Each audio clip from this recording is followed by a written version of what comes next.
പ്രവാസികൾക്കിനി Absher app വഴി തങ്ങളുടെ പുതുക്കിയ പാസ്പോർട്ട് വിശദാംശങ്ങൾ സ്വയം അപ്ഡേറ്റ് ചെയ്യാനാകും.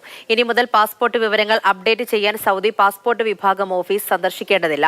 69 സൗദി റിയാലാണ് സേവന ഫീസ് ഈടാക്കുക.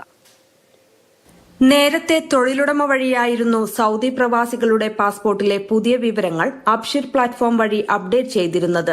പ്രധാനമായും പ്രവാസികളുടെ പാസ്പോർട്ട് പുതുക്കിയ ശേഷമാണ് പുതിയ പാസ്പോർട്ട് വിവരങ്ങൾ അപ്ഡേറ്റ് ചെയ്യാറുള്ളത്.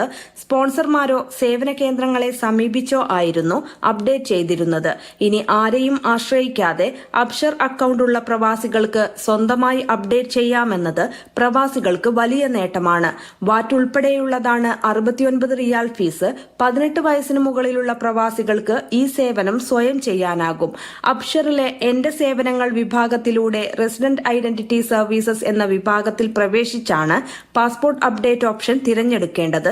പുതിയ പാസ്പോർട്ടിന്റെ വ്യക്തമായ ഫോട്ടോ അപ്ലോഡ് ചെയ്യണം. പാസ്പോർട്ട് നമ്പറും കാലഹരണ തീയതിയും സ്വയം രേഖപ്പെടുത്തും. പഴയ പാസ്പോർട്ട് നഷ്ടപ്പെട്ടവർക്കും ഹുറൂബായവർക്കും സേവനം ലഭിക്കില്ല. ട്രാഫിക് പിഴ അടച്ചു തീർന്നിരിക്കണം. യാത്രാവിലക്കുള്ളവർക്കും സേവനം ലഭിക്കില്ല.